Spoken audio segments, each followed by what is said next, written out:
Jonathan Gavoni of DraftExpress.com. We're here in Colorado Springs at the Under-19 USA Basketball Training Camp with Nigel Williams-Goss, who is headed to University of Washington. Nigel, how's your first USA basketball experience been like? Man, it was great. I'm just honored and blessed to be here. It was a tough 4 sessions. Everyone went out there and competed, but I had a really good experience in all. What would your role be on this team if you made the cut? Just a guy who's going to bring energy every day, in practice, leadership on and off the floor, and really just do whatever the coach needs me to do. It's a lot of talent on this floor, so if it's a small role, if it's a big role, I'd just be happy to be part of the team. What have you heard from the other guys about their USA basketball experiences? Some guys are here for their first time or second time, even their third time. Man, they just said it's a lifetime experience, something that they'll never forget. I think they feel the same way as me. It's an honor, to represent the country. And I just know that they said it was a great experience. How difficult of a decision was it for you to give up a big chunk of your summer going into such an important freshman year? It wasn't a tough decision at all. I think this is every kid's dream, like I said, to represent their country and play on a world stage at the World Championships. So it was really a no-brainer to me. As soon as I got the invite, my mindset was just to train hard and get as ready as possible for the tryouts. This is a setting that USA basketball has struggled in. Historically, they've only won it twice in the last 26 years. What have they told you guys about what happened in the past and what you guys need to do to not let that happen again? Well, really, it's just a small margin of error that you have because we were looking at some of the records, and there was teams that were 8-1, 7-1 with bronze and fifth place finishes. So all it takes is one loss. So they really just said, you have to be sharp, every time you step on the floor. And really, when other countries play the U.S., it's kind of like their Super Bowl. All they do go into these tournaments is want to beat us. So we just have to prepare as hard as we can. Can't look past anyone, and really take this, seriously, so we can try to retain a gold medal. What do you know about international basketball as far as how it's different from the basketball that you grew up playing here in the U.S.? Well, obviously, a lot of the rules are different, as far as like the timeout situation, the goaltending, things like that. But as far as like style of play, obviously they have a reputation of being really fundamentally sound, really good jump shooters, and they play really physical. They got guys who play professionally in their leagues, in their different countries, and so we know it's going to be, a physical battle every time we take the floor.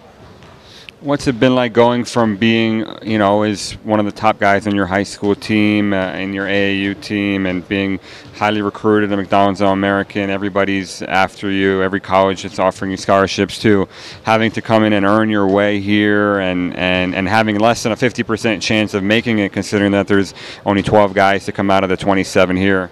Well, it's nothing new to me. I've always been a guy who's worked for everything I've received. Coming into my senior year, I wasn't projected to make, McDonald's game or Jordan Brand Classic or anything like that. So basically, all season it's been a proving ground for me. Working hard on my own time, and then when the lights is on, trying to perform as best as I can. So this situation was really no different. I come into everything knowing nothing is given, and I have to earn everything for myself. It looked like you were really making an effort the last couple of days to be a setup guy, to really facilitate the others. Is that the type of player that you are? Yeah, I'm a guy who just takes what the defense gives me. I think there was some really tough defense, a lot of big guys down low, so I was just trying to get into the lane, draw a couple defenders, and dish off. I'm a guy, like I said, who just takes what the defense gives me. So if the bigs would have stayed, I could have had an easier time finishing, but it was a lot of people converging, so I just had to make the right play. How do you plan on adjusting your game as the level of competition increases and everybody is bigger and stronger and more athletic? What is your plan for that? I think that's just where my IQ comes in. I think that's the biggest strength of my game is my mind, and I just have to, be even smarter. See a few plays ahead, so I can kind of make up for that. Maybe lack of strength or, age. I'm one of the younger guys here, so I just plan on using my mind as best I can and staying as mentally sharp as possible. What are your goals for your freshman season? Right now I'm just working to get overall as prepared as possible as far as my strength, my jump shooting, my speed. But I just want to come in and I want to be a leader on the team right away. We had kind of a down year last year, and so my goal is definitely to help us reach and get back to the NCAA tournament and go from there. If they ask you to be more of a scorer, is that something that you're comfortable doing? Man, they just want me to lead. They want me to come in and play the way I know how to play. You know, in my high school season, I averaged like 19 points and like 8 assists. So I'm kind of balanced. You know, not too much on one end of the spectrum. So they just want me to play my game. They want me to affect the game in all areas, on both sides of the floor, offensively and defensively, and just lead on and off the court. What kind of perimeter shooter are you right now? I'm a really good perimeter shooter. Like I told one person yesterday, I just have to get more confident in taking more. You know, it's not about ability because I think people saw how well I could shoot when I won the McDonald's three-point contest. And as far as my coaches who see me work every day, they know how well I could shoot. But I was able to get to the basket so easily in high school. You know, I haven't had to take a lot of jump shots. So just getting more confident, just taking more and more of them. And I think, you know, the sky's the limit with my jump shot.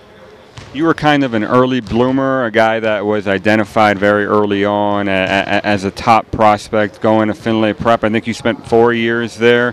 What was that like? You know, what were some of the challenges that come along with being identified so early on? Well, like you said, I had a lot of recognition and hype coming out of like 8th grade.